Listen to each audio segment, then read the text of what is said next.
आज के श्रीमद् भागवतम चर्चा में साप्ताहिक विषय जो हम यहाँ विक्रमगढ़ में करते हैं, तो आज हम कुछ वैष्णव के क्या गुण होते हैं। हम सब भक्त बनने का प्रयास कर रहे हैं, लेकिन भक्त बनने के प्रयास में बाधाएं बहुत आती हैं। अलग अलग लोगों को देख कर लगता है ये भक्त है, लेकिन मैं भक्त नहीं हूँ, और कभी कभी दूसरों को देख के लगता है कि ये भक्त नहीं है, मैं ही भक्त हूँ। तो दोनों ही तरफ से चलता रहता है। तो कभी हम नीचे रहते हैं अपने स्वभाव में, और कभी दूसरा बड़ा हुआ दिखता है उस समय, कभी दूसरा बड़ा हुआ दिखता है, और हमारे अनर्थों की वजह से फिर भी हम उसे देख नहीं पाते कि हम नीचे हैं और वो ऊंचा है। सो ऐसी स्थितियों में कुछ एक शास्त्रों से उदाहरण देकर देखेंगे कि कैसे भगवान के भक्तों ने अलग अलग स्थितियों में अलग अलग तरह से व्यवहार किया है और भगवान के यश को बढ़ाया है। सबसे पहला प्रश्न आता है कि हमें सही आचरण करना ही क्यों चाहिए।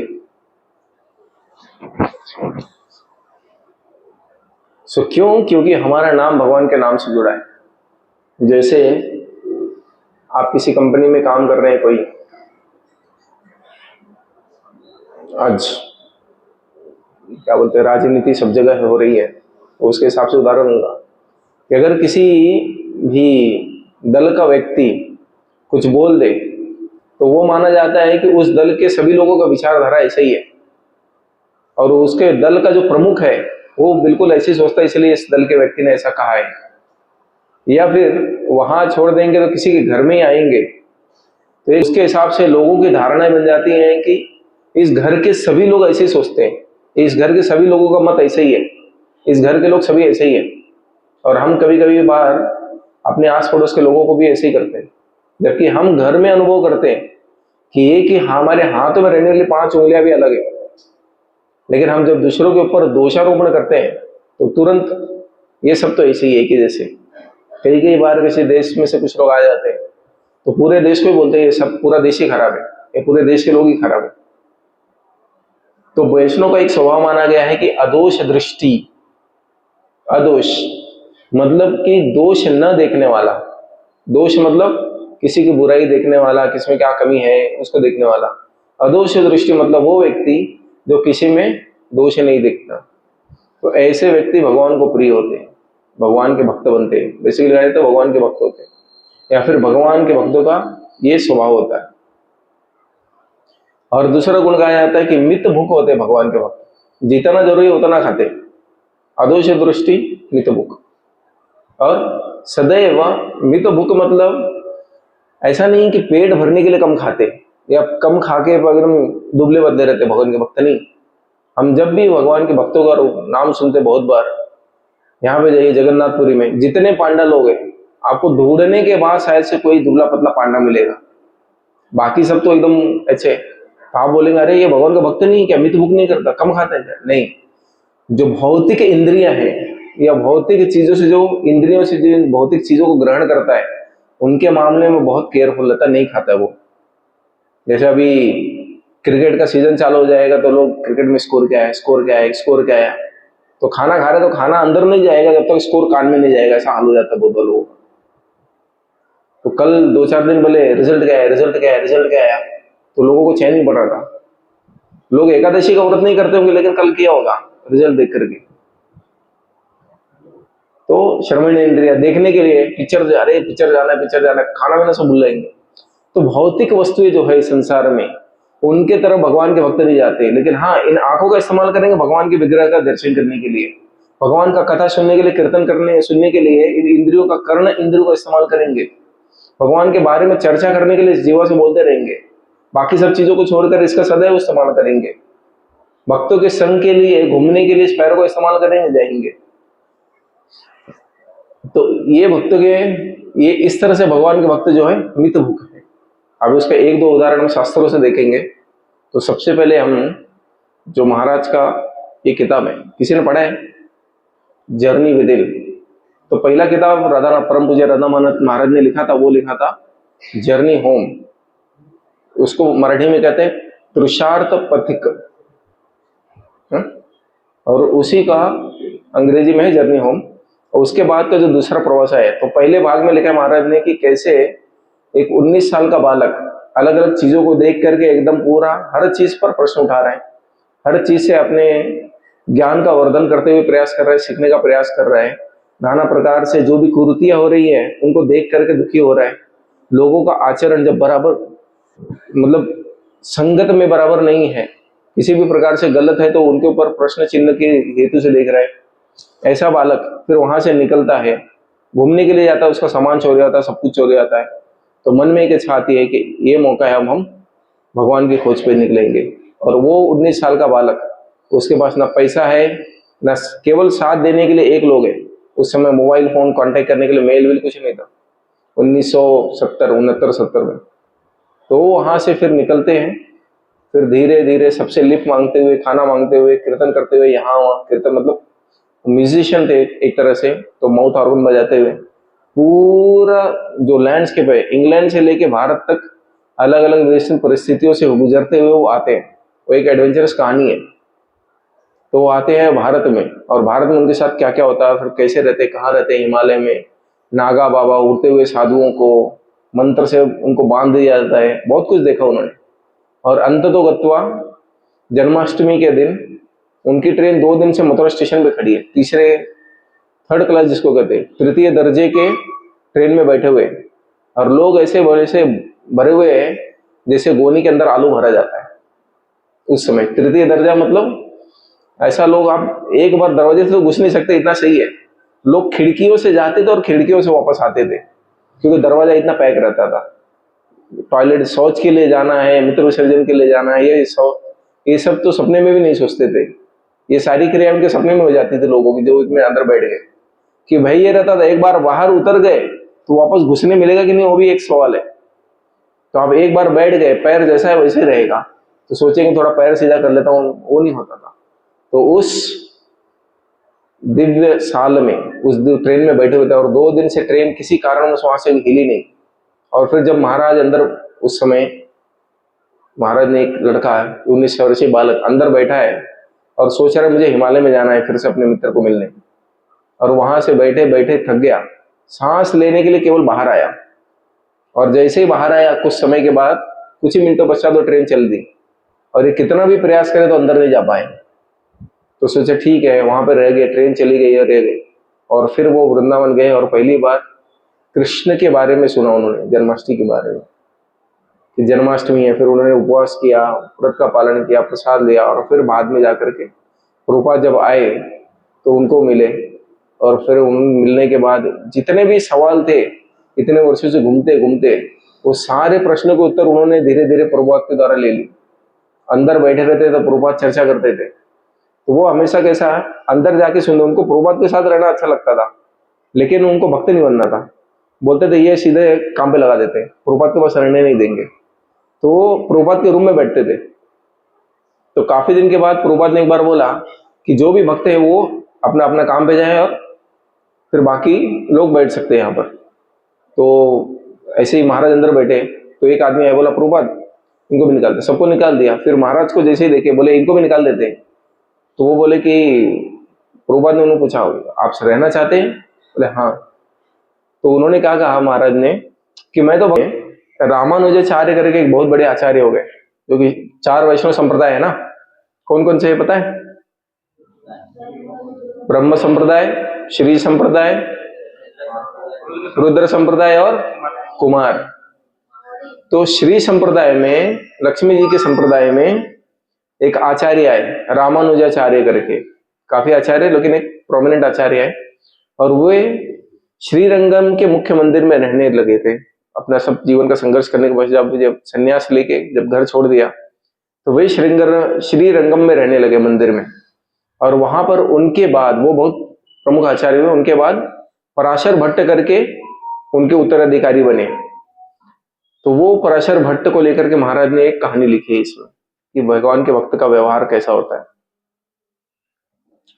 तो ये पराशर भट्ट जब 5 वर्ष के थे, और श्रीरंगम में कहा जाता है कि श्री वैष्णव श्री संप्रदाय में 108 दिव्य देशों में जिनको देखना पड़ता है, तो 107 तो इस संसार में, और जो लास्ट वाला है वो कहाँ है? 107 इस संसार में, मतलब मुख्यतः भारत में और कुछ कुछ नेपाल में है, लेकिन 107 है टोटल, लेकिन उनमें 108 देखने पड़ते हैं दिव्य देशम। 108वां नंबर का जो दिव्य देशम वो कहाँ है? कोई गेस करेगा कहाँ पे? नेपाल में कुछ है, 108 नंबर नहीं, सीधा भगवान का धाम वैकुंठ को बोलते हैं कि 108 नंबर है। तो कहते हैं कि जो भी वैष्णव बन गया उसको 108 दिव्य देशम में जाना चाहिए। आप अपना जीवन अगर 108 दिव्य देशम देखेंगे आपका जीवन धन्य हो जाएगा। मतलब हाँ 107 नहीं देखा तो भी अगर जो कोई वैकुंठ चलेगा उसका जीवन तो धन्य हो जाएगा। तो ऐसा उनका है। सो इनके पश्चात रामानुजाचार्य के पश्चात पराशर भट्ट करके एक बहुत बड़े आचार्य हुए। तो वो जब 5 साल के थे और श्रीरंगम के आसपास रहते थे तो वहां पर एक बहुत बड़ा पंडित आया, मतलब उसको ज्ञान तो भरा हुआ था। तो वो पालकी में बैठ के आया। जैसे आप धाम में आते हैं तो धाम में बड़े काफी सारे नियम होते हैं। जैसे धाम में आते ही दंडवत करना चाहिए, उपवास करना चाहिए, अपने बालों को निकाल देना चाहिए, भगवान का जप करना चाहिए। उस दिन आप उपवास में कुछ खा नहीं सकते, फिर अगले दिन कुछ खाना चाहिए। बहुत सारे नियम बताए गए और बिना किसी जूते चप्पल के यहाँ पे धाम में चलना चाहिए। कहते कि एक अगर धाम में चलते हुए आपके पैरों में एक पत्थर भी लग गया तो करोड़ों जन्मों के पापों को या पापों के जो फल है जो आपको जीवन में आने वाले उनको नष्ट कर देते हैं। तो इससे प्रेरित होकर जब मैं पहली बार वृंदावन गया था तो ठंडी में, चिल ठंडी में, वो लोग बोलते थे प्रभु जी धाम में नंगे पैर चलना चाहिए, नंगे पैर। मैं यार आज तक कभी घर के बाहर पैर नहीं निकाला, भी क्या बोल रहे हैं। लेकिन उनको लेकर के फिर मैं इंस्पिरेशन में, मतलब शुरू में आप जब जवान रहते, खून गर्म रहे, 20 साल 25 साल का लड़का है तो बहुत सारे ऐसे तपस्याएं कर रहे थे जो साधारणतः और अकेले रहने पे संभव नहीं है।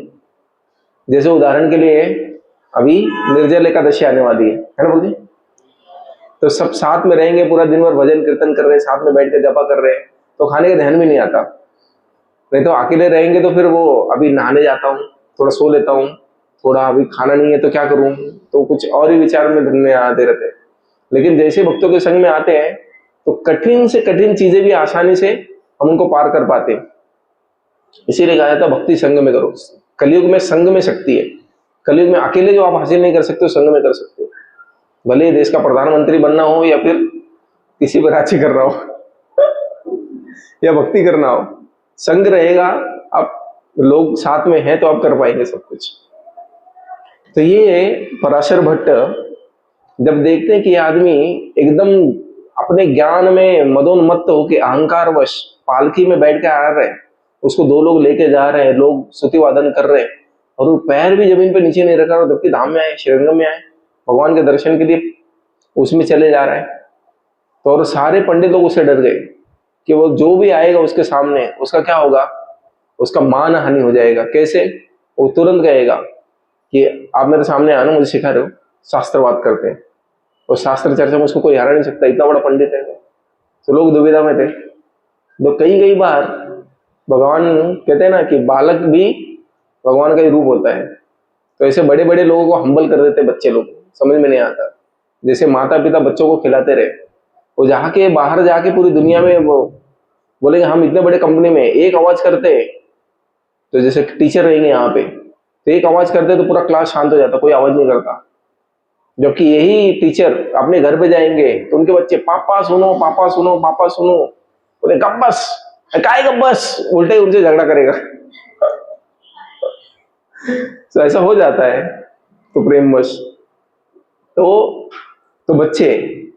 तो बच्चों को कोई हरा नहीं सकता। तो वो स्वयं अगर हार जाए तो हार जाए, लेकिन उनसे आप जीत नहीं सकते। तो ये पराशर भट्ट वहां पर गए और उनके अहंकार को देख करके उनको थोड़ा सा उनके सामने गए। तो उनको कहा क्या आप सभी प्रश्नों को उत्तर दे सकते हैं? बोले हाँ मैं सभी प्रश्नों को उत्तर दे सकता हूँ। सबसे पहले तो उनको देखते ही बोले कि मुझे आपसे शास्त्र करता है, आप मेरे सवालों को जवाब दीजिए। तो उसको पहला देखे नहीं है, मैं इतने बड़े बड़े लोगों को देखा, इसके पिताजी तो क्या, पिताजी की उम्र के व्यक्ति को भी मैं हरा के आया हूँ और ये बालक मुझे ऐसा कर रहे हैं। बोले हट निकल यहाँ से। उसको ऐसे धुतकार दिया, लेकिन फिर भी वो पराशर भट्ट है, नहीं करना है वाद विवाद। तो महाराज उसमें लिखते हैं कि जैसे दूध पीने के बाद कई कई बार बच्चों के मुंह में दूध रह जाता है और वो साफ करना ही भूल जाता है। महाराज लिखते हैं कि उसको देखने के पश्चात उस बालक को ये स्कॉलर ने कहा कि जाओ, तुम्हारी माँ के जो तुमने दूध पिया है वो भी अभी तुम्हारे गाल पे लगा हुआ है, उसको पूछने का ढंग नहीं और मुझसे ऐसा सरस करने। तो उसको सुनने के पश्चात वो एकदम जैसे बोलते हैं कि अगर आप में ये है तो मेरे से वाद विवाद करो, मेरे प्रश्नों को उत्तर दे के दिखाओ, अगर आप सही में पढ़ने थे तो अहंकार था भरा हुआ, बालक ही सही, लेकिन जब उन्होंने चुनौती दे दी तो उसको स्वीकार कर लिया और वहां पर रुक गए। उन्होंने कहा सिंपल है, आप मेरे प्रश्न को उत्तर मानिए, मैं आपको पंडित मान लूंगा। ठीक है, क्या है प्रश्न बताओ।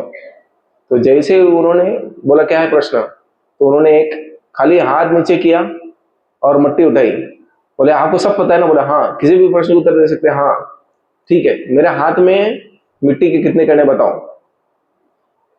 तो व्यक्ति इतना लज्जित हो गया कि बोला ऐसा सवाल मेरे से किसी ने पूछा नहीं, अभी बालक है उसको बोलूं भी क्या मैं कि शास्त्रार्थ मतलब ऐसा प्रश्न, मैंने ऐसा प्रश्न तो नहीं पूछने के लिए बोला था, मैं हर सवाल का जवाब दे सकता हूँ, लेकिन जो शास्त्र में है वो आप शास्त्र के बाहर के।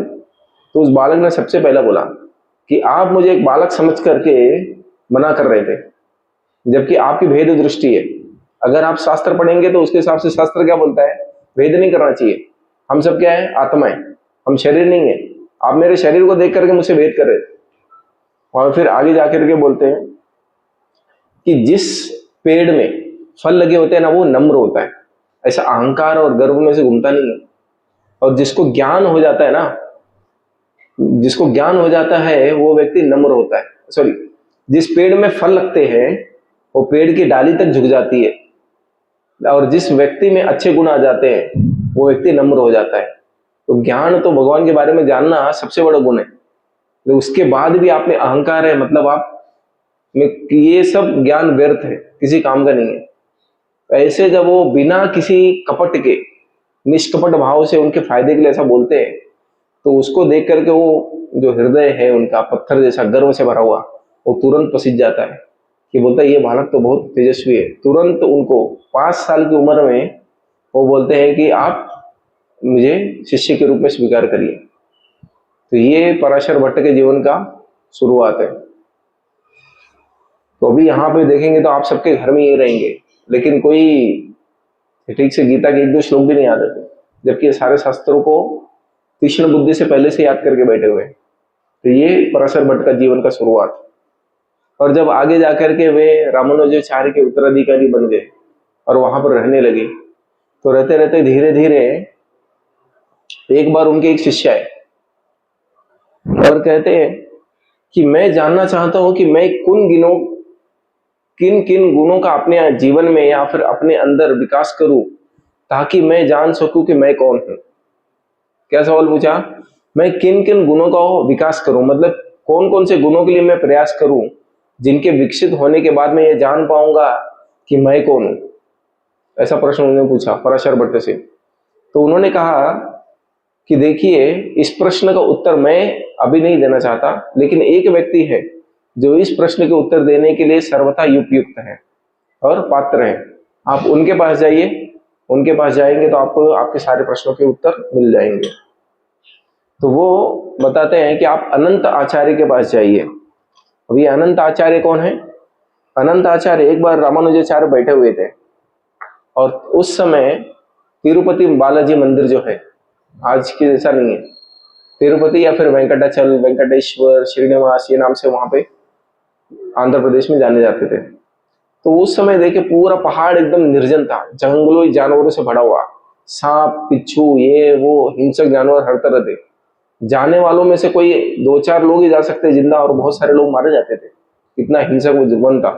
उस वन को पार करके उस पहाड़ी श्रृंखला पे ऊपर जाना है और बाद में भगवान श्रीनिवास के दर्शन होते थे लोगों को। तो उस समय रामानुजाचार्य देखे कि भगवान की विग्रह है, लेकिन कोई सेवा करने वाला नित्य सेवक नहीं है, पुजारी नहीं है जो कि वहां पे रहे और भगवान की सेवा करे। तो उसके लिए उन्होंने पूछा, रामानुजाचार्य अपने शिष्य से पूछा, कौन वहां पर जाकर के सेवा करना चाहता है भगवान श्री वेंकटेश का? किसी ने नहीं हाथ उठाया। 1 बार 2 बार होने के पश्चात तीसरी बार जब उन्होंने पूछा तो अनंत करके भगवान रामानुजाचार्य के जो शिष्य थे वो सामने आए अनंत, बाद में वो आचार्य बने तो अनंत आचार्य कहलाए। वो सामने आए और बोले मैं जाके सेवा करूंगा। तो वो गए और वहां पर जा करके सबसे पहले कहते कि वो बगीचा बनाया जहाँ से भगवान को कम से कम फूल चढ़ाया जाता था। फिर बाद में जल की व्यवस्था किया कुआं खोद करके, और वो और उनकी पत्नी सेवा करने लगे। ये अकेले रहते थे, केवल वो और अपनी गर्भवती पत्नी को ले गए थे, सेवा किया उन्होंने।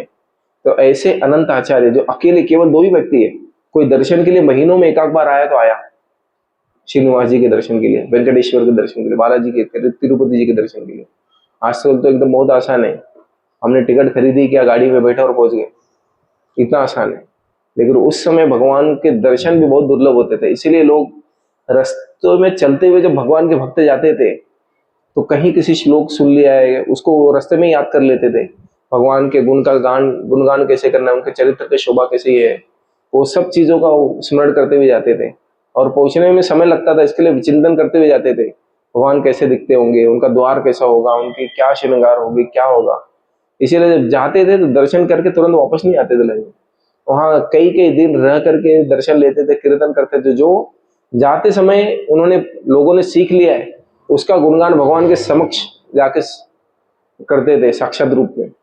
तो इस तरह से लोग अपना जीवन वहां पर पहुंचकर बिताते थे। और फिर पराशर भट्ट के निर्देश पे अब श्रीरंगम से 600 किलोमीटर दूर अब ये भक्त केवल एक प्रश्न के उत्तर के लिए जा रहे हैं। प्रश्न क्या है कि मैं किन गुणों का अपने जीवन में विकास करूं कि उसके बाद मैं ये समझ पाऊंगा कि मैं कौन हूं। तो अभी जो पढ़े लिखे हैं उनको तो सबको मालूम है कि तुम शरीर नहीं हो, तुम आत्मा हो, इतना तो सभी को पता है।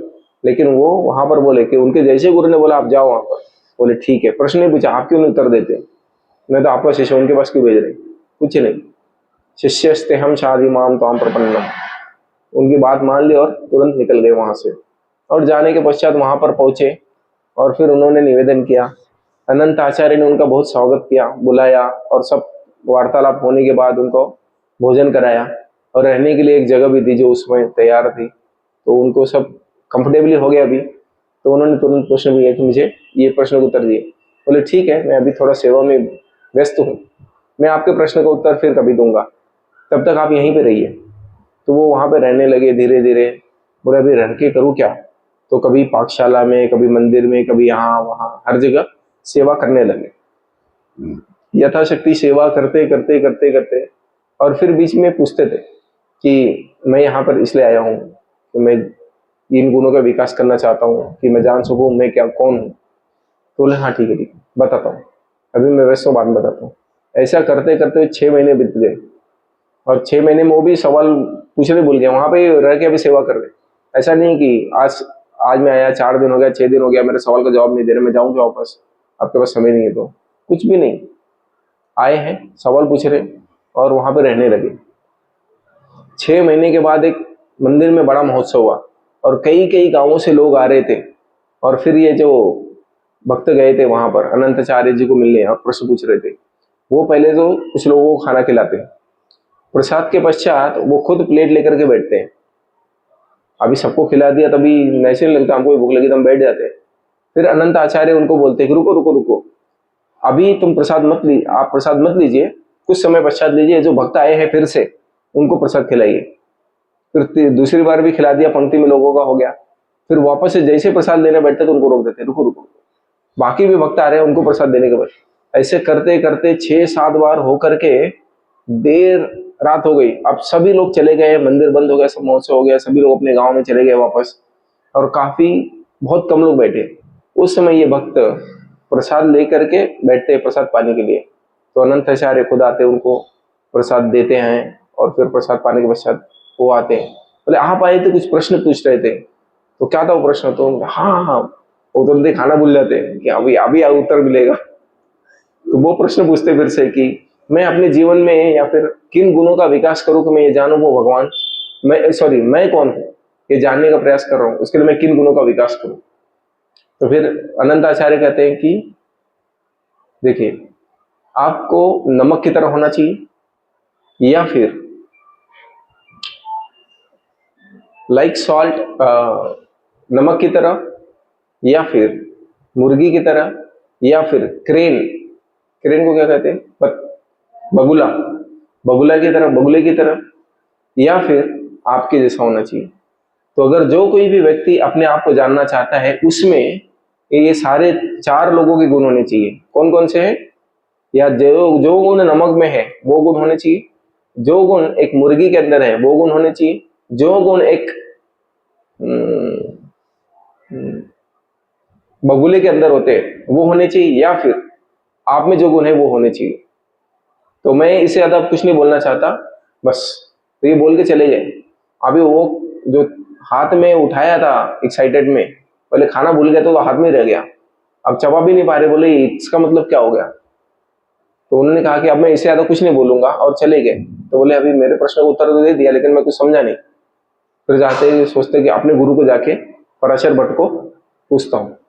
तो वहां से उनको सब कुछ करने के बाद कुछ दिन के बाद वहां से निकले, वहां पर श्रीरंगम आए, और जो भी इन 6 महीने में हुआ था अपने गुरु को, पराशर भट्ट को सब निवेदन कर दिया, कह सुनाया। वो सुनने के बाद जैसे उनके बताए हुए 4 उत्तरों को ये भक्त निवेदन करते हैं या फिर पराशर भट्ट के शिष्य बताते हैं, तो वो वहां पर सॉरी पराशर भट्ट को बताते हैं, तो पराशर भट्ट बहुत खुश हो जाते हैं कि क्या उत्तर दिया है। ऐसा, इस प्रश्न का उत्तर यही हो सकता था, ये मेरे सपने में भी नहीं सोच सकता था। ऐसा उत्तर केवल अनंत आचार्य दे सकते हैं, जो कि सेल्फ रियलाइज है, भगवान के सेवक है, और उनका स्तुति करने लगते हैं खुश होके एकदम।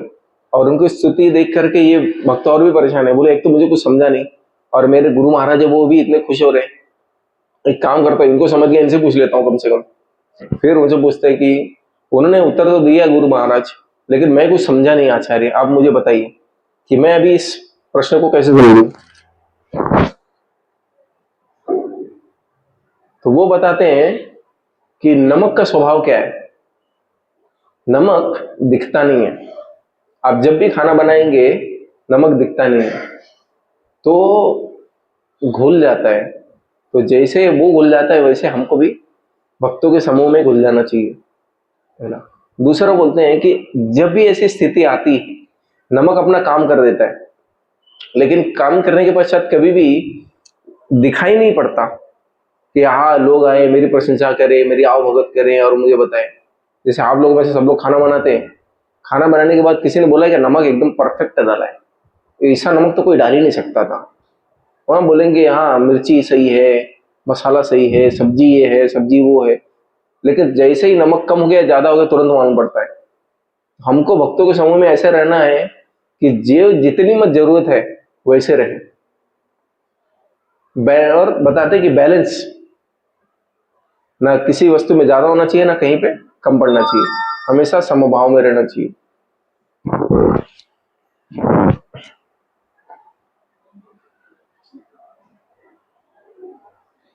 और फिर उसके बताते हैं कि किसी कभी भी जैसे नमक खाने में या फिर प्रसाद में लुप्त हो जाता है, वैसे हमें भी किसी नाम, प्रतिष्ठा, पूजा, लाभ, इन सब चीजों के पीछे नहीं जाना चाहिए। अपना काम कर दिया रहो, आपको लोग पहचान जाएंगे या फिर भगवान समझ जाएंगे, ऐसा बोलते हैं। अच्छे कार्य हमें करने, ये भी एक नमक के स्वभाव से बताते हैं। दूसरा बताते हैं कि मुर्गी के उदाहरण के द्वारा, जो मुर्गी है, आप मुर्गी को देखेंगे हमेशा चरते हुए कीचड़ के आसपास, कचरा जहां लोगों ने फेंक दिया है, वो पता नहीं कैसे दिन भर चरते रहते, खाते रहती है, उनका मुंह बंद ही नहीं होता कभी भी। जहां भी जाएंगे तुरंत ही 2 चोंच मारेंगे और खा लेंगे, फिर 2 चोंच मारेंगे, खा लेंगे। तो बताते हैं कि जो मुर्गी है उसके लिए जो आवश्यक है वो ग्रहण करती है और छोड़ देती है। तो इस संसार में रहना मतलब एकदम कचरे में रहने के समान। और मुर्गी जैसे अपने काम की वस्तु जो लाभ के लिए सार है वहां पे रह के उसको ग्रहित कर लेती है, बाकी सब चीजों को छोड़ देती है। वैसे ही एक भक्त को अपना जीवन जीते हुए, जीवन में नौकरी कर रहे, ये कर रहे, समाज में जी रहे, बहुत सारे काम करते हुए बहुत सारे लोगों से आदान प्रदान कर रहे, लेकिन उसमें से सार जो है वो ग्रहण करते रहना चाहिए हमेशा, कि इसके करने मात्र से मेरी भक्ति बढ़ेगी तो ये काम करता हूँ, ये इतनी जरूरत में इतना काम हो जाएगा, इससे ज्यादा इसका ध्यान देने की जरूरत नहीं, तो उतना करके आगे छोड़ देते हैं। या फिर किसी वस्तु में आगे नहीं जाना चाहिए जो कि हमारा समय बर्बाद कर दे किसी भी प्रकार से। तो ये मुर्गी के स्वभाव से कि सारग्राही, हर चीज में से सार ग्रहण कर लेना चाहिए, बाकी वस्तुओं को छोड़ देना चाहिए। तीसरा बताते हैं कि क्रेन या फिर बगुला। तो बगुला ऐसे खड़ा रहता है एक पैर पे जैसे तपस्वी लगता हो, लेकिन है क्या? नहीं, वो जो संधि है जिसको मराठी में कहते हैं, या फिर अपॉर्चुनिटी इंग्लिश में, या मौका हिंदी में कहते हैं, वो केवल और केवल मौके का इंतजार कर रहा है। हमारे जीवन में बहुत सारी चीजें आते रहती है जो हमें हमारे मार्ग से दूसरी तरफ लेके जा सकती है।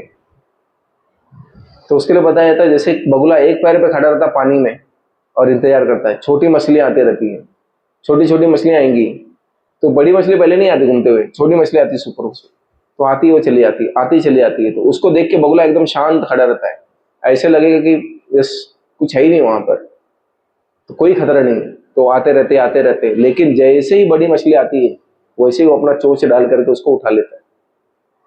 तो भगवान के भक्त भी ऐसे ही रहते हैं, काम दिनचर्या सब कुछ कर रहे हैं, थोड़ा थोड़ा थोड़ा थोड़ा थोड़ा हो रहा है, और जो भी चीजें अनावश्यक है उनको जाने दीजिए, और जैसे ही कोई काम की बड़ी वस्तु आती है उसको ग्रहण कर लेना चाहिए कि हाँ ये आवश्यक है। इससे बताते हैं कि भक्ति करने का मौका, अध्यात्म की तरफ आगे बढ़ने का मौका जैसे ही मिले तुरंत उसको पकड़ लेना चाहिए। भक्तों के संग का लाभ, बाहर जाने का, कहीं और आध्यात्मिक कार्यों में किसी भी तरह से हिस्सा लेने का मौका मिले तो उसको तुरंत पकड़ लेना चाहिए। और बाकी सब जीवन में कई बार छोटे मोटे यहाँ नहीं गए, वहां नहीं गए, इनको नहीं मिले, उनको नहीं मिले, काम चल रहा है जीवन में तो चल जाए, तो ऐसे लोगों की तरफ ज्यादा आकृष्ट नहीं होना चाहिए, छोटी छोटी चीजों की तरफ ज्यादा ध्यान नहीं देना चाहिए। तो इसकी वजह से हमारे रिश्ते भी आपस में सुधर जाते हैं। बहुत बार हम छोटी छोटी चीजों को लेकर के बैठ जाते हैं, इसकी वजह से आपस में ही मनमुटाव हो जाता है। बहुत बार जहां हम बड़ी चीजों को कर सकते थे, बड़े कार्य को किया जा सकता था, वो छोटे कार्यों में ही हम फंसे रह जाते हैं और बड़े कार्य से हाथ धो बैठते हैं। तो ये हमें इस बगुले के स्वभाव से बताते हैं भगवान, इस तरह बताते हैं कि किस तरह से फोकस रहना है अपने जीवन के लक्ष्य के। बगुला फोकस है, उसको बड़ी मछली चाहिए, तो वैसे ही हमको भी फोकस रहना, हमको केवल भक्ति चाहिए, बाकी छोटी चीजों के ऊपर ज्यादा ध्यान नहीं देना चाहिए। और चौथा बताते हैं कि आपकी तरह पेशेंस, आप जिस काम के लिए गए थे जब तक वो काम नहीं हो गया तब तक आप रुके रहे, कुछ गड़बड़ नहीं की, और साथ ही साथ कभी आपने ऐसा व्यवहार किया कि खुद न खा करके दूसरों को खिलाते रहे, सेवा करते रहे। वहां गए, आपका एक हेतु के कारण गए थे वहां पे, वो कार्य नहीं हो रहा था, ऐसा नहीं है कि सब छोड़ छाड़ के बैठे थे, नहीं, आपने तुरंत भगवान की सेवा करना चालू कर दिया, समय को व्यर्थ नहीं गवाया कभी भी, आपने समय का सदुपयोग कर लिया वहां पर जाकर के भी, और बाद में आपके प्रश्नों के भी उत्तर मिल गए। साथ ही साथ आप जब आपको बोला गया कि अभी खाओ मत, बाद में खा लेना, तो आपके सामने थाली पड़ी हुई है, कौन छोड़ के जाता है? फिर आपने एक बार नहीं, ऐसा कई बार होने के पश्चात भी जब पात्रता दिखाई, आपने संयम और अच्छे गुणों को दिखाया, तो उसके पश्चात उन्होंने आपको ये सब चीजें बताई जब आप पात्र हो गए। तो ये सब गुण होते हैं, वे जिन व्यक्ति में रहेगा वो जान सकता है कि मैं कौन हूं। कहानी का तात्पर्य यह है कि हमें सद्गुणों का विकास करना है।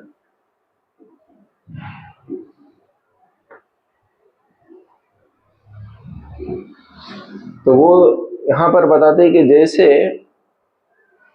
एक खेती है, खेती में आप बीज डाल देंगे तो उगेगा नहीं, तो उसके लिए जमीन को तैयार करना पड़ता है। जमीन को तैयार करना पड़ेगा, जुताई करना पड़ेगा। तो जमीन की जुताई करके उसके जो अंदर दवाई है उसको बाहर निकालना पड़ेगा और उसमें डालेंगे। जब उसके गर्भ में जाता है, जमीन के गर्भ में हो जाएगी बीज, तो फिर वो स्फुरित होता है, नहीं तो आकर के उसको चिड़िया चुग जाएगी, ऊपर पड़ा रहेगा चिड़िया चुग जाएगी, कभी दान होंगे नहीं। तो वैसे ही जितनी आप सुपरफिशियल भक्ति करेंगे, हम भक्ति में आगे नहीं बढ़ेंगे। अगर इस जो महाप्रभु ने दिया है बीज, भक्ति लता बीज, उसको बढ़ाना है तो उसको रोपण करना पड़ेगा, अच्छे से सिंचन करना पड़ेगा। तो अच्छे गुण ही वो है जो इसके आवरण को देते हैं। जिसका हृदय निर्मल है और अच्छे गुणों का विकास है, वही भक्ति कर पाएगा या कर सकता है। इसीलिए अच्छे गुणों का विकास करना चाहिए। एक बार एक साधु व्यक्ति समुद्र के किनारे खड़े, और वो वहां पर देखते हैं कि बिच्छू है जो कि पानी में डूब रहा है और बाहर आने की कोशिश कर रहे हैं लेकिन फिर भी डूब रहे हैं। तो ये जाते हैं, बिच्छू का स्वभाव क्या है, आपको डंक मारेगा, आप उसको हाथ लगाए डंक मारेगा बिना सोचे, सर्प के पास जाइए आपको डंक कर लेगा। तो ये बिच्छू वहां पर है, उसको देख करके ये साधु व्यक्ति को करुणा आ जाती है, चलो इसकी मदद करते हैं। और वो जाते हैं वहां पर और जा करके उसको हाथ में उठा लेते हैं और उसको फेंकने वाले रहते हैं कि ये बाहर आ जाए जमीन पर, लेकिन फेंकने से पहले वो क्या करता है, बिच्छू इनको काट लेता है। तो उस दर्द की वजह से वो बिच्छू छूट जाता है, वहीं वो वापस आ जाता है और डूबने लगता है। फिर से साधु उसको पानी में से उठाते हैं और कोशिश करते हैं कि इसको बाहर निकालो, उसके पहले फिर से डंक मारता है। तो पास ही खड़ा व्यक्ति बोलता है, आप क्या कर रहे हैं, ये क्या, ये तो बिच्छू का स्वभाव है कि डंक मारेगा, आपको काटेगा, आप क्यों ऐसा निरर्थक प्रयास कर रहे हैं।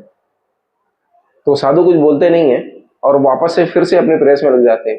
तो 3-4 और प्रयासों के बाद वो एक बार इसको बाहर निकाल के रख देते और फिर वो वहां से निकल के चले जाते जमीन पर। उसके पश्चात ये साधु व्यक्ति उस जो व्यक्ति था उनके पास जाते हैं और बताते हैं कि ये एक जानवर है, डंक मारना इसका स्वभाव है और साधु का स्वभाव है दूसरों की मदद करना। एक जानवर होकर अगर अपना ये स्वभाव नहीं छोड़ रहा है, तो मैं एक साधु होकर के अपना स्वभाव, मनुष्य होकर के अपना स्वभाव कैसे छोड़ दूं? क्या मैं उस जानवर से भी गिरा हुआ हूं क्या? अगर मैं उसकी ही तरह आचरण करूंगा या उससे बुरा आचरण करूंगा, उसके बराबरी का भी आचरण नहीं कर पाया, तो मुझे तो जानवर भी कहलाने का हक नहीं रहेगा। फिर मनुष्य और साधु तो छोड़ दीजिए। तो वैसे ही भगवान के भक्त जब भी मौका मिलता है, उनका भक्त कब कहलाते हैं, जब भक्ति करते हैं। भक्ति नहीं करेंगे तो उनका भक्त कहलाना स्वभाव नहीं है। तो भगवान के भक्त जाने ही जाते हैं उनकी भक्ति के कारण। अगर भक्ति नहीं करेंगे तो उनको भक्त कौन कहेगा? तो हमारा स्वभाव ही भक्ति करना। तो जहां भी जैसे भी संभव हो हमें भक्ति करना चाहिए। कई कई बार बोलेंगे जीवन में समस्याएं आती है, इसके पश्चात उसके पश्चात नहीं कर सकते, हो सकता है। तो उसके लिए महाराज इस पुस्तक में तो विश्वरूप प्रभु और व्रजेश्वरी माता जी उनका कहानी बताते हैं। तो भी विश्वरूप प्रभु डॉक्टर हैं, MBBS हो गए, और व्रजेश्वरी माता भी पढ़ी लिखी हैं काफी और वहां पे रह रहे, वो लोग भक्ति में आ गए हैं शादी के पश्चात। और महाराज के सबसे निकटतम भक्तों में से एक, सबसे पहले महाराज को मिलने वाले भक्तों में से एक है। जब 1988-89 में महाराज आए तब, तो इनके साथ इनके घर में फिर एक पुत्री हो गई। तो जब भी महाराज मीरा रोड या बाकी जगहों पर जाते प्रचार करने थे, इनको मिलते थे राधानाथ महाराज। तो वहां पर जाते थे तो इनके घर भी रुकते थे बहुत बार। तो उनको एक बेटी हुई, उसका नाम इन्होंने रूपा रखा, रूपा रख दिया। तो उसके पश्चात काफी वर्षों के पश्चात, 15 वर्षों के पश्चात इन्होंने विचार किया, और उसके पहले जब ये पुत्री का जन्म हो गया तो कुछ वर्षों के पश्चात पता चला कि माता जी को कैंसर हो गया। तो फिर उन्होंने उस कैंसर से लड़ाई लड़के इलाज करके धीरे धीरे कैंसर मुक्त हो गए।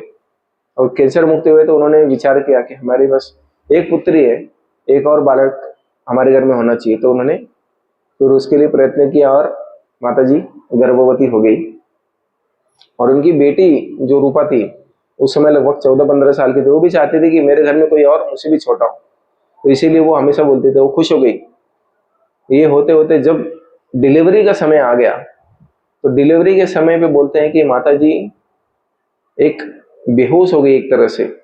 वहां पे पैनिक में आकर के उनको खांसी और बाकी सब चीजें होने लगी, तो माता जी बेहोश हो गई। तो उनको अंदर लेके जाया गया डिलीवरी के समय एकदम 1-2 घंटे के बाद वो वापस आई होश में। तो बाकी सब होने के बाद फिर उनको डिलीवरी चालू किया गया, फिर से बच्ची का जन्म हो गया।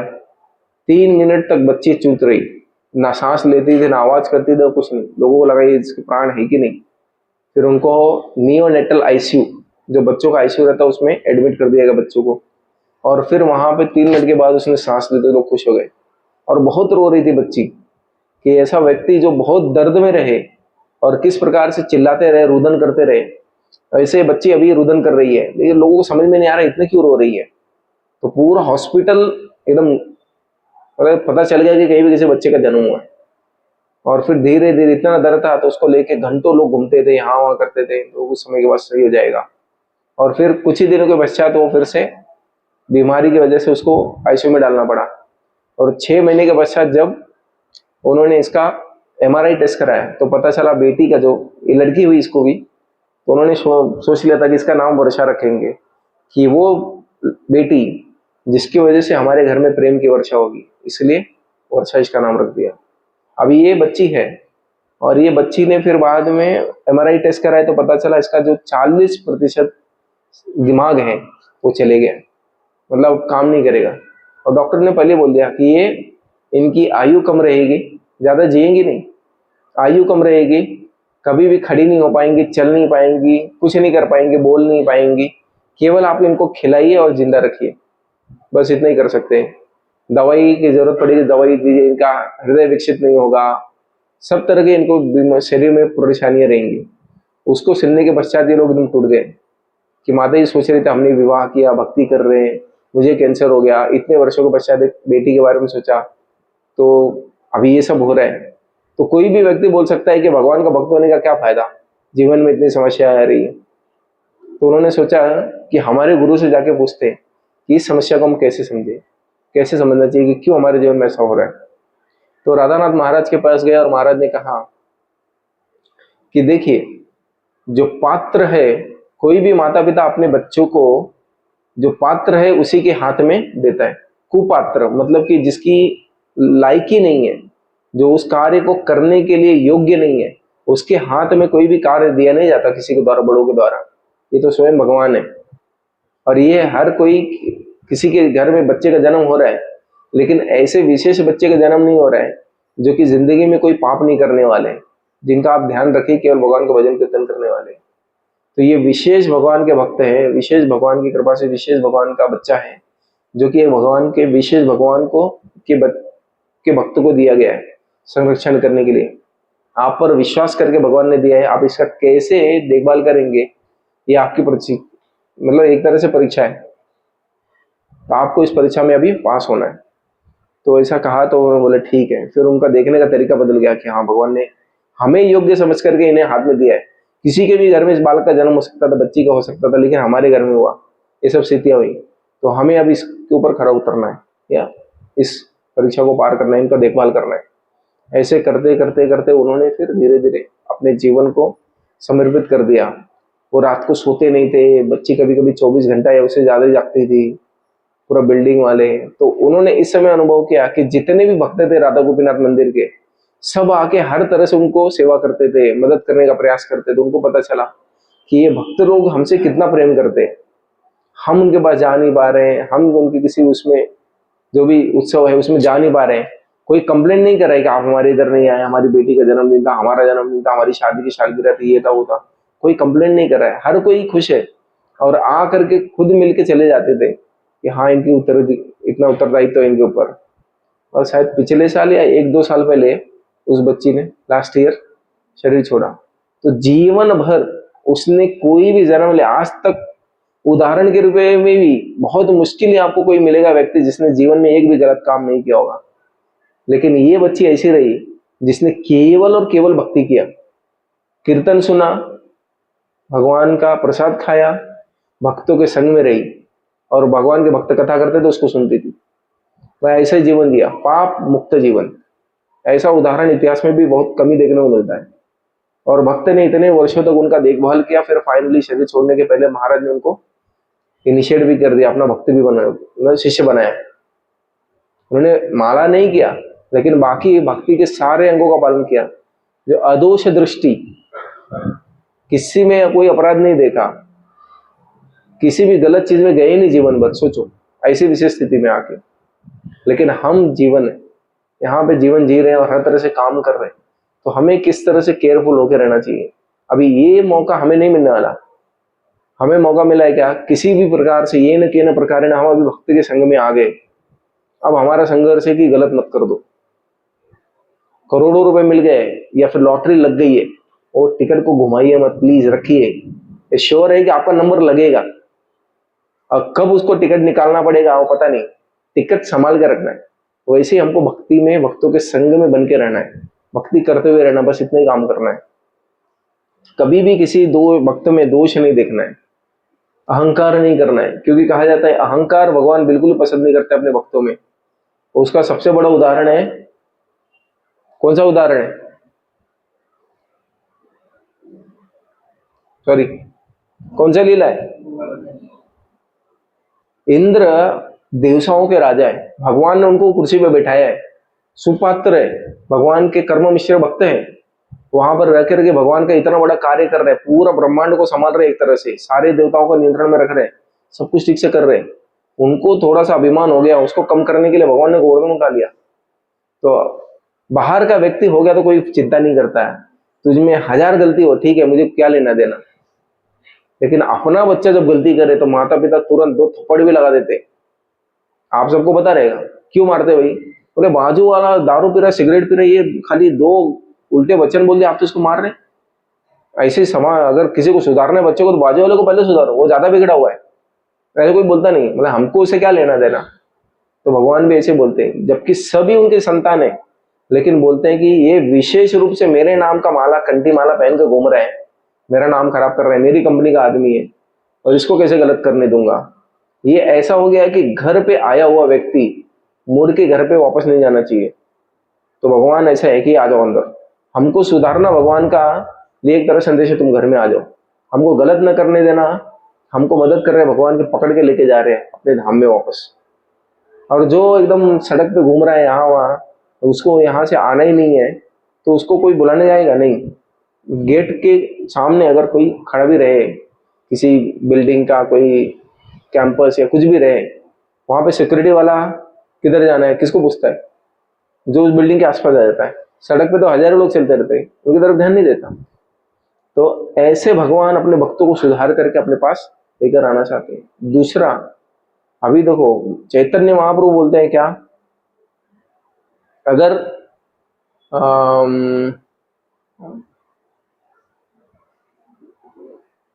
तद्धाम वृंदावन रम्या काचित उपासना वर वधुम वर्गेन या कल्पिता। हमको भगवान को प्रसन्न करना है, किनके पद चिन्हों पे चलते हुए, किनके मार्ग पर चलते हुए? वर व्रज वधून, ये जो गोपियां हैं उनके पद चिन्हों पे, उनके दिखाए हुए रास्ते पे उन्होंने जैसे भगवान को प्रसन्न किया, उनका अनुगमन कर करके हमको भगवान को प्रसन्न करना है।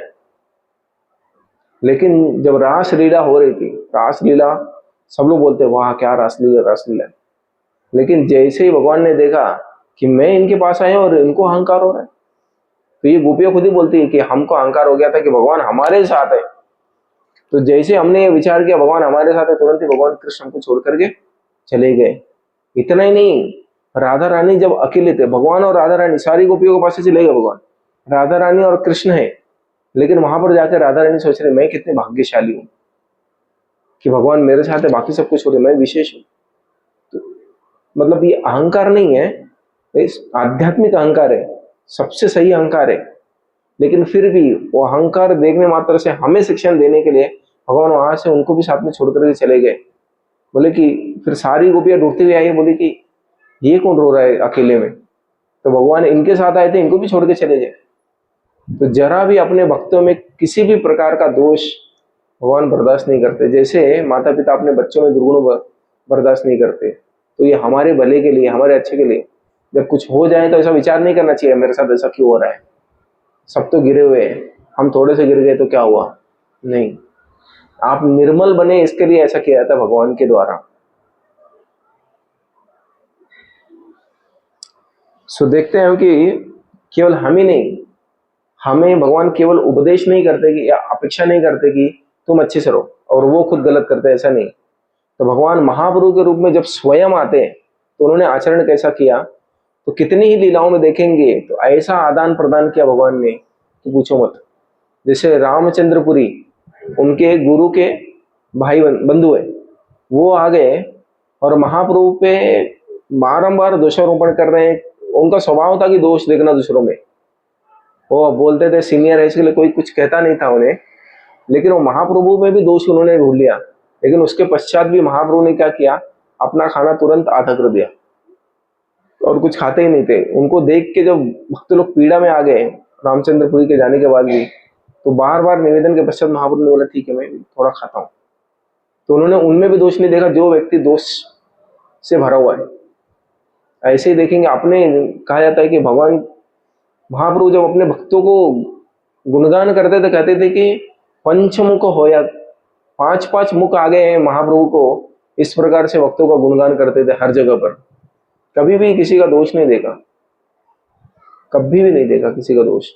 यहां तक कि आप देखेंगे जब केशव कश्मीरी आ गए, हार गए उनसे, तो महाप्रभु उस समय अपने दिव्य स्वरूप को प्रकट नहीं किए थे संसार में। तो उस समय भी महाप्रभु बोलते हैं कि आप जरा इतनी दूर से आए हैं, काफी थक गए होंगे, विचार नहीं कर पा रहे, तो इसीलिए शायद मेरे प्रश्नों का उत्तर, या फिर जो प्रश्न मैंने आपके सामने रखे हैं, श्लोक को विचारा है, तो आप उसका शायद बराबर उत्तर नहीं दे पाए। थोड़े से आप जाइए घर पर, आराम करिए, खाइए, फिर उसके बाद हम कल इस विषय पे आके हमसे चर्चा करिएगा। उसको दिखाए नहीं कि उनका स्तर कम हो गया है, नहीं तो अगर उनको बता देते हैं मैंने विश्व विजेता दिग्विजय पंडित को हरा दिया है, तो उसका क्या मान रह जाता था, बेचारे का हृदय टूट जाता था।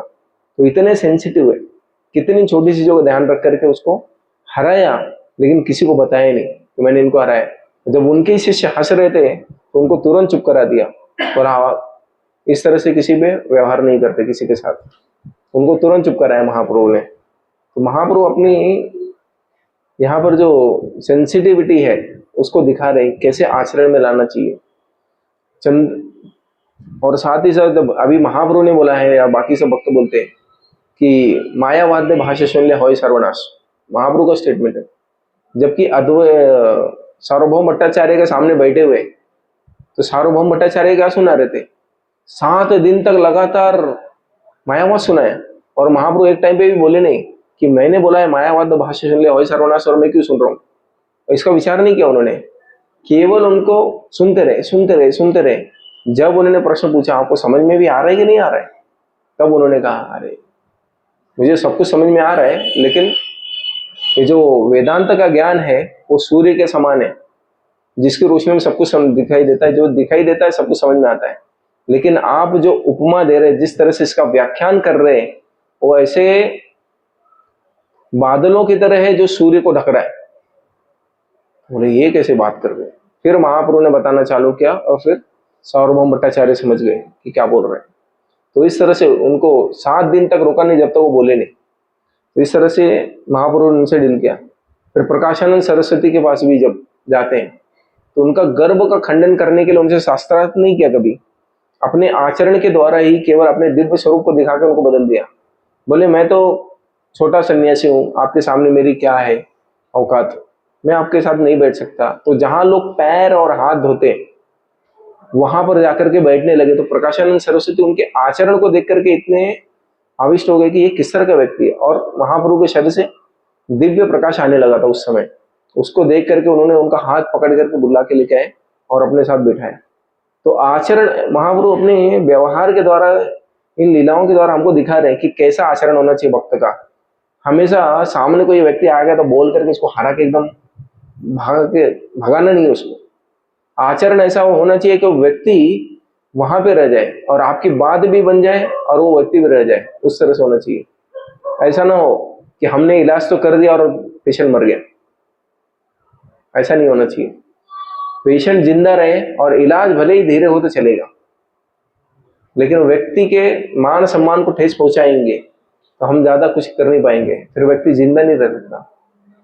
तो ये अपने आचरणों के द्वारा, बाद में महाप्रभु के शिष्यों ने भी आचरणों के द्वारा, जब भी कोई रूप सनातन को हराने के लिए आता था वृंदावन में, रूप सनातन क्या कहते थे, लाइए कहाँ साइन करना है, आपको विजय पत्र दीजिए, हमको साइन करते हुए जाते। तो बार बार 1-2 बार मेंशन है, लेकिन जीव गोस्वामी कितने ही बार उनका ऐसे रक्षा किए होंगे, इतने नंबर रहते थे भगवान के भक्त होने की वजह से, कभी गर्व का कुछ किया नहीं। पंडित माने जाते थे, जब वो बैठते थे कहते थे कि इंद्र जैसे राज्यसभा में स्वर्ग में बैठते हैं, जब रूप और सनातन वहां बैठते थे तो इंद्र के समान लगते थे, लेकिन फिर भी किसी को बताया नहीं। गलत फिर आकर के पेड़ों के नीचे रहे, इतने नंबर बन गए, वो भी दूसरे पेड़, हर दिन दूसरा पेड़, कभी संसार में कुछ बताया नहीं, कुटिया तक नहीं बनाते थे। तो ऐसे आचरणों, ऐसे गुणों वाले भक्त भगवान को प्रिय बनते हैं, जो अहंकार, द्वेष, क्रोध, दोष देखने वाला, दोषारोपण करने वाला, मेरे साथ अन्याय हो गया, मेरे साथ अन्याय होगा चिल्लाने वाला, ऐसे लोगों से भगवान प्रसन्न नहीं होते। अभी ये विश्वरूप प्रभु और माता जी, इनके पास हर मौका था कि हमने भक्ति करना चालू किया और आपने मुझे कैंसर दे दिया, संतान दी दूसरी, वो भी इतने वर्षों के पश्चात, वो भी इस अवस्था में कि जिंदगी भर पूरा कष्ट में निकल गया। कोई एक शब्द भगवान के प्रति नहीं बोला, उल्टा हमेशा धन्यवाद कहते थे कि आपने हमें सुयोग्य सुपात्र समझा, इसलिए जिम्मेदारी हमको दी, उसके लिए आपका धन्यवाद। तो ऐसे हमारे जीवन में हम तो छोटी छोटी चीजों के लिए भगवान के पास पहुंच जाते हैं और कंप्लेन करते रहते हैं, भगवान से मांगते रहते हैं। लेकिन यहाँ पे इतने दुख में जाने के बाद भी कोई व्यक्ति क्या सोच रहा है, सोचो। तो ऐसा भगवान का भक्त होते हैं कि भगवान आपने जो भी दिया है उसके हम पात्र कभी थे ही नहीं, आपने दिया है, ये आपकी कृपा है, हेतु की कृपा। सुदामा भी वहां पे जाते पोहा लेके, ये उदाहरण ज्वलंत, 3 बार भगवान खा लेते, भगवान से मांगते नहीं, और मिला कितना उनको, जितना कोई सोच भी नहीं सकता था। अभी हम जाते हैं तो दिया नहीं भगवान, मैं आपके पास इतना है, आपने दिया नहीं, तुरंत ही विचार मन में आता है। लेकिन भगवान के भक्तों का गुण ऐसा कभी विचार नहीं करते आपने हमें क्या दिया। भगवान के भक्त सोचते हमने भगवान के लिए क्या किया है। उसी प्रकार से भगवान रामचंद्र जब अपना जीवन जी रहे थे, राज्य में आ गए, युवराज विवाह करके आने के पश्चात कहते थे कि जो भी बड़े बूढ़े उनको दिखते थे सामने, वो खुद उनके पास चल के जाते थे। ऐसा नहीं दिखाते थे कि मैं राजा का बेटा हूँ, भगवान हूँ। एक तरह से बाह्य रूप से देखेंगे तो एक राजा का बेटा है, प्रिंस है। तो कोई बूढ़ा व्यक्ति सड़क पे यहाँ वहां चलते फिरते दिख गया तो राजा का बेटा आकर के उनको मिलेगा, जाके मिलेगा कभी नहीं। जो आपको लगेगा आप मेरे से छोटे हैं ना, तो आप मेरे पास आओ, मैं किसी से छोटा हूं तो मैं उसके पास जाऊंगा, ये साधारण नियम है। लेकिन भगवान रामचंद्र एक राजकुमार होकर के भी कोई भी व्यक्ति दिख गया छोटा बड़ा, उसके पास हाथ जोड़ करके तुरंत पहुंच जाते थे, पूछते थे आप कैसे हैं, क्या चल रहा है घर में, कैसा होगा, क्या आपकी तबीयत ठीक है, हर तरह से उसको आश्वासन देते थे। ऐसे ही नहीं कि वो सब लोग जैसे ही सुना भगवान वन में जा रहे हैं, सब लोग अपना घर बार सब कुछ छोड़ करके वन में जाने लगे। ऐसा नहीं था कि पागल हो गए थे, वो प्रेम बस जा रहे थे कि ये व्यक्ति यहाँ जाएगा तो इसके बिना यहाँ पे रहे क्या, इसके बिना यहाँ पे जी के करेंगे क्या। तो सोचो, और हम जब प्रचार करने जाते हैं, फोन करते हैं तो लोग भागते हैं, अरे बाद में बात करेंगे, अभी समय नहीं है। तो यहाँ पर एक व्यक्ति के लिए लोग अपना घर बार राज्य सब कुछ छोड़ के जाने को तैयार है, और हमारे फोन करने पर लोग आने को भी तैयार नहीं, मिलने को भी तैयार नहीं। मतलब क्या दिखा रहे हैं, वो बहुत सारे दिव्य गुण हैं जो हमको कम करने हैं, जो कि अनर्थ है, जो नहीं चाहिए। ऐसे गुणों का हमने बहुत विकास कर रखा है, अब दुर्गुणों को छोड़ करके सद्गुणों का विकास करना है, ताकि लोग लालयित रहे कि कब वो हफ्ते में एक दिन आएगा जब हम साथ में बैठ के आधा एक घंटा इनके संग में आएंगे, रहेंगे। बाकी लोगों के साथ जीवन में रह के तो बस हर तरह की कुचर्चाएं, हर तरह के गलत व्यवहार ये भौतिक संसार के चल ही रहे। कोई ये व्यक्ति ऐसा है जिसको मैं प्रेम कर सकता हूँ, जिसके ऊपर विश्वास कर सकता हूँ, आंखें मूंद करके ये बोलेगा तुम्हारा गर्दन काट रहा हूँ, फिर भी बोलेगा पागल हो क्या, चक्कू से हाथ कर दे फिर भी विश्वास करना चाहिए, नहीं ये किसी और की गलती से हो सकता है, ये व्यक्ति तो कभी नहीं कर सकता। तो अब गीता खोलेंगे तो बहुत सारे गुण बताए, अद्वेष्टा सर्वभूतानां मैत्र करुणा च, भक्ति योग 12वां अध्याय है। कितने लोग के पास गीता है?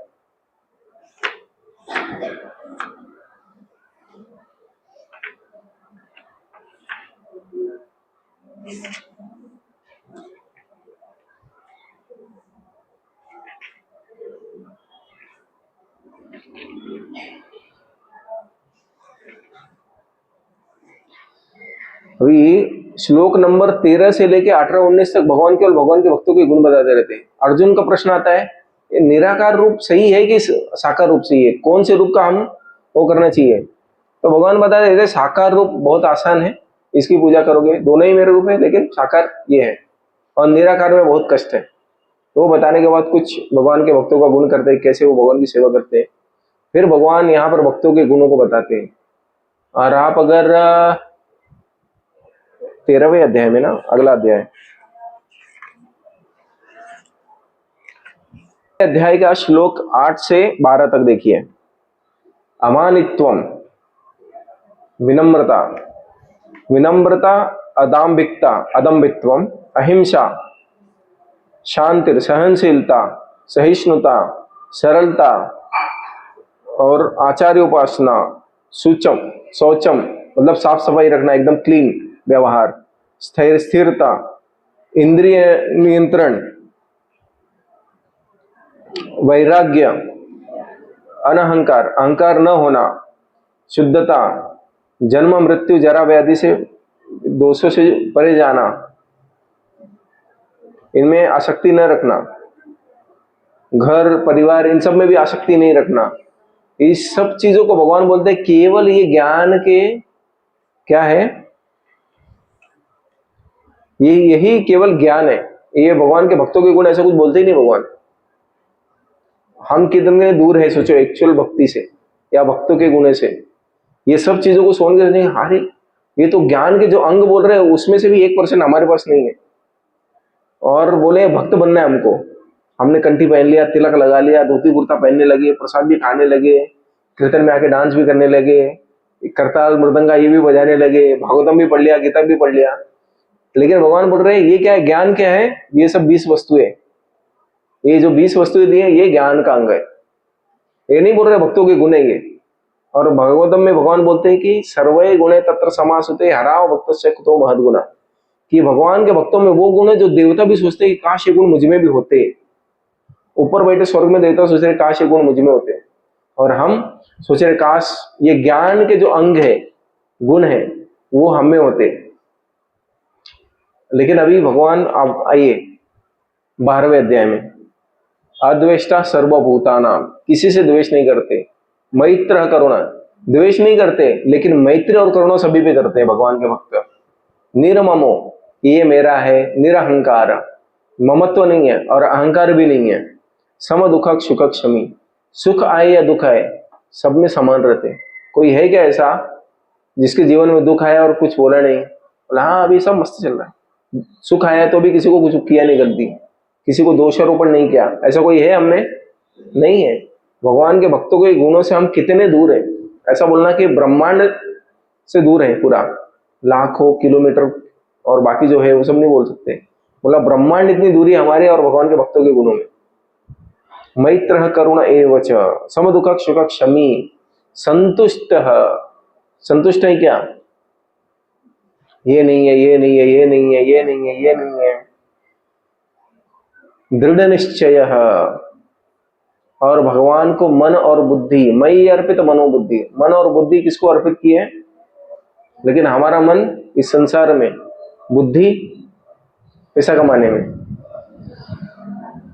तो भगवान को क्या दिया हमने? भगवान बोल रहे मई अर्पित मनोबुद्धि, वो मेरा भक्त है, लेकिन हमने अपना संसार में परिवार को मन बुद्धि सब दे रखा है। भगवान के लिए बोला है रुको रुको, आपके लिए हम थोड़ा जपमाला करते हैं, कभी कभी पैसा देते हैं भगवान को, अलग बात। मई अर्पित मनोबुद्धि यो मत भक्ते समी प्रिय। तो ऐसे गुणों वाला भक्त मुझे प्रिय होता है। हमारी इच्छा क्या है? इस संसार से निकलने के लिए एक ही काम करना है, पता है क्या है? ये जो लास्ट लाइन है, वो केवल हमको भगवान का प्रिय बनना है। क्या करना है? भगवान का प्रिय बनना है। और भगवान का प्रिय कैसे बनना है वो भगवान गीता में दे रहे। यो मद भक्त समे प्रिय, ऐसा व्यक्ति मुझे बहुत प्रिय है। तो हम सभी व्यक्ति हैं इस वक्त और भगवान को प्रिय होने की अपेक्षा रखते हैं, तो उसके लिए इन सब गुणों का विकास करना पड़ेगा। और ज्ञान के अंग तो छोड़ दो, इन सब गुणों का विकास करना पड़ेगा।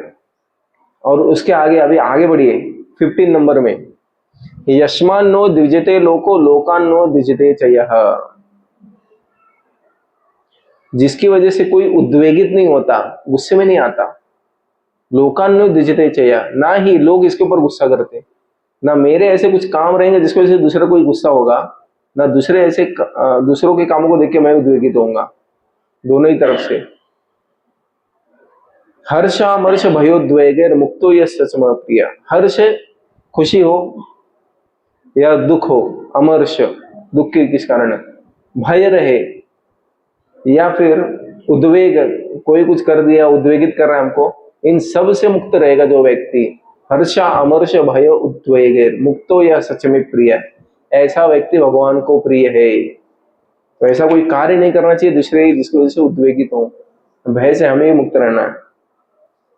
अगले श्लोक में अनपेक्ष सुचिर दक्ष, उदासीनो गतव्यत सर्वारंभ परित्यागी यो मद्भक्त समी प्रिया समः शत्रौ च मित्रे च तथा मान अपमानयो शीतोष्ण सुख दुखे समः संग विवर्जित तुल्य निंदा स्तुतिर्मौनी संतुष्टो येन केनचित अनिकेत स्थिरमतिर्भक्तिमान में प्रियो नरः। तो इन सब गुणों को प्रदर्शित करने वाला व्यक्ति भगवान को बहुत प्रिय है। अगर आपको ये भगवान को प्रिय बनाना है या फिर भगवान का प्रिय बनना है तो साधारण है, इन सब गुणों का विकास करना पड़ेगा। तो हम अभी बहुत दूर हैं, हमारी लड़ाई अभी शुरू हुई है। वो लड़ाई किससे है? किससे है? अपने आप से, अपने ही दुर्गुणों से, अपने नीचे गिरे हुए स्तर से, अपने गिरे हुए स्तर को ऊंचा बढ़ाना है। वो व्यक्ति जिंदगी में हार सकता है, या फिर कोई भी व्यक्ति जिंदगी में हर समय जीत नहीं सकता, लेकिन एक व्यक्ति हमेशा जीत सकता है। कौन है वो?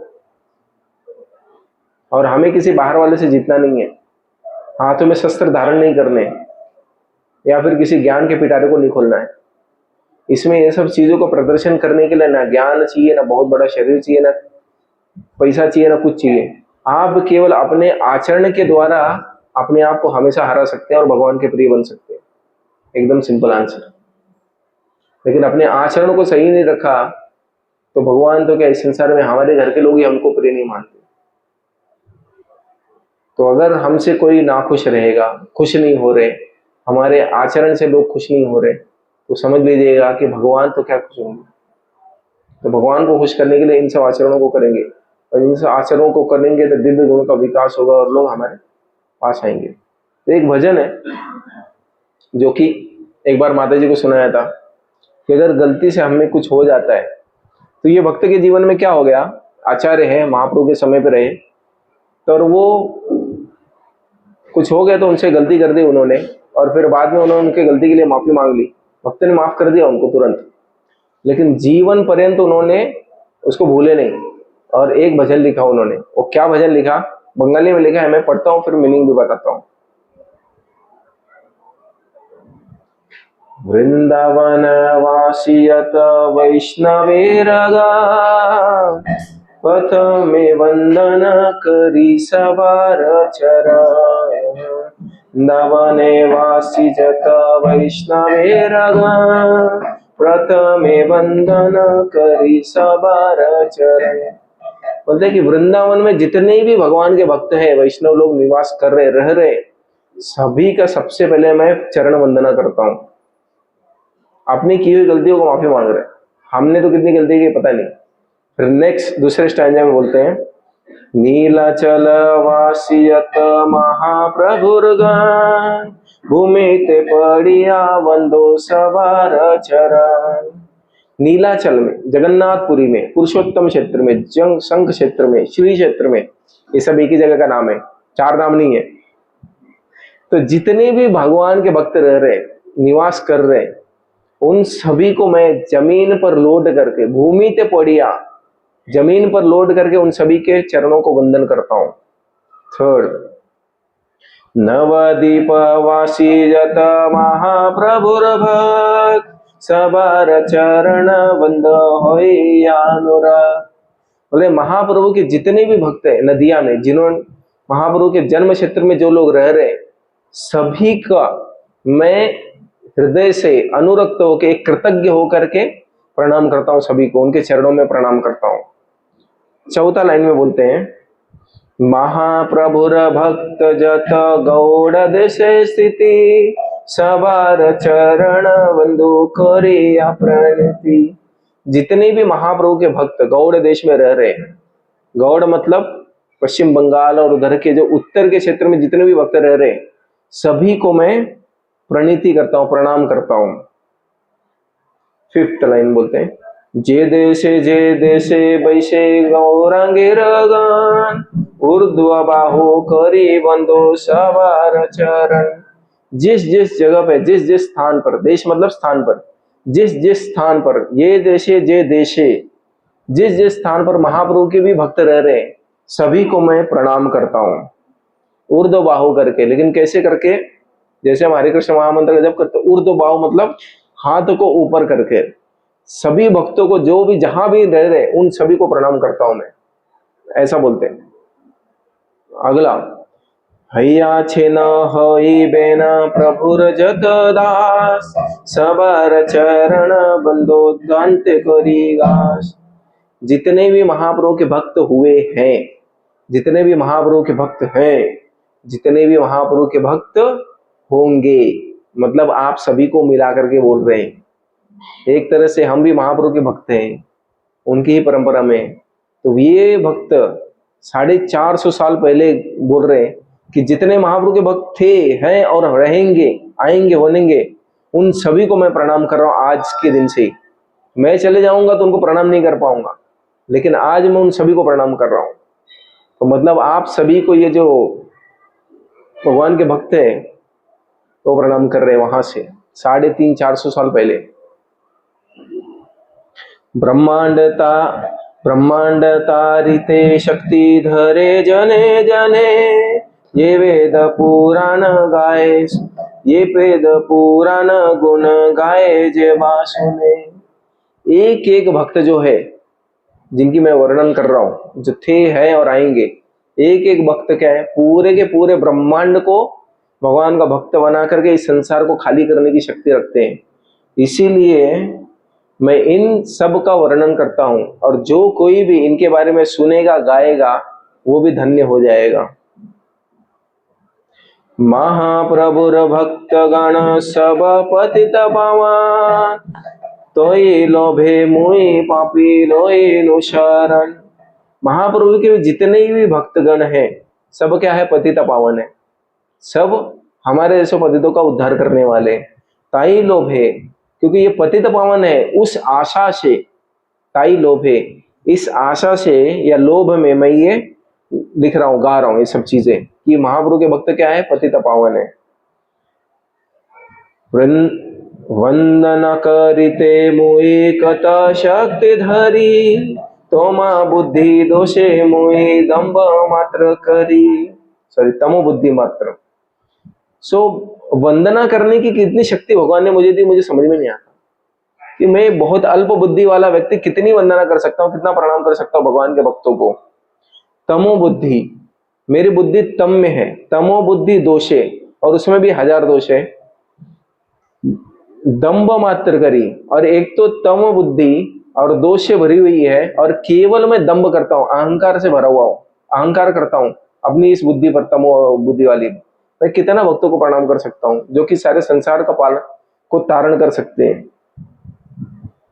तथापि मुकेर भाग्य मनेर उल्लास, दोष शमी मोह धमे कर निज दास। लेकिन फिर भी मेरे जैसे गूंगे व्यक्ति के भाग्य को देखो, क्या सीमा है, कितना बड़ा भाग्य है मेरा, कि दोष शमी मोह अधमे कर निज दास, कि मुझ जैसे इस पापी व्यक्ति को भी क्या, दोष को छाप कर दो, मेरे अपराधों को माफ कर दीजिए और अपना निज दास बना लीजिए। मोह अधमे कर निज दास, अपना दास बना लीजिए। सर्ववांछा सिद्धि होय यम बंध छूटे, जगते दुर्लभ हैया प्रेम धना लूटे। सर्ववांछा सिद्धि होय यम बंध छूटे, सभी इच्छाएं जो है वो पूरी हो जाती हैं, और यम बंध छूटे, यम का बंधन छूट जाता है, इस संसार से हम विरक्त हो जाते हैं, भगवान के धाम जाते हैं। जगते दुर्लभ हैया प्रेम धन लूटे, इस संसार में जो दुर्लभ है प्रेम धन, भगवान के प्रति प्रेम, वो आसानी से मिल जाता है इन वैष्णवों की कृपा से। तो अपराध नहीं करना है। अंत में कहते हैं 12वें श्लोक में, मनेरा वासना पूर्ण अचिराते होय, देवकी नंदन दास ये लोभे कय। ये जितनी भी प्रार्थना मैंने की है वो बहुत ही अचिरात, तुरंत या फिर बहुत कम समय में पूर्ण हो जाएगी, ऐसी आशा करते हुए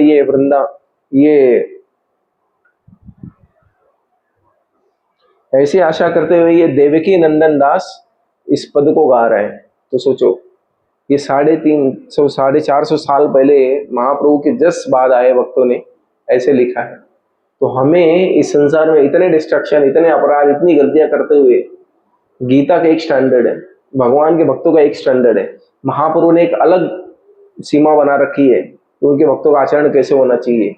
यहाँ तक कि भगवान स्वयं आते हैं रामचंद्र के रूप में, तो कैसे आचरण करते हैं उसको सीख करके हमें कुछ तो प्रगति करने का दृढ़ निश्चय करके आगे बढ़ना चाहिए कि अभी थोड़ा तो हम प्रयास करेंगे अपने जीवन में अपना भला करने के लिए। हम उस व्यक्ति को हराएंगे, रोज हराएंगे, और कौन है वो? अपने आप को हराएंगे। तो ऐसा प्रण लेकर के हमें जीवन में आगे बढ़ना चाहिए ताकि हम अपना भला कर सके। जो व्यक्ति अपना भला कर सकता है, कम से कम दूसरों का कभी भी बुरा नहीं करता है, और जो दूसरों का बुरा नहीं करता वो हमेशा दूसरों का भला ही करता है। तो अपना भला करेंगे तो आप इतना श्योर है कम से कम दूसरों का भला जरूर कर देंगे अपना भला करने के चक्कर में। तो ये निवेदन है आप लोगों से, करिए जितना हो सके उतने दिव्य गुणों का विकास करिए। भगवान ने बहुत ऊंचा स्तर दिया है, लेकिन हमारे लिए रास्ता बहुत अच्छा है। कभी बोल नहीं सकते हो इतना कर लिया ना प्रभु जी बॉस हो गया, तो वो बोलने का मौका ही नहीं मिलेगा, जीवन इतना छोटा है। सो धन्यवाद। हरे कृष्णा।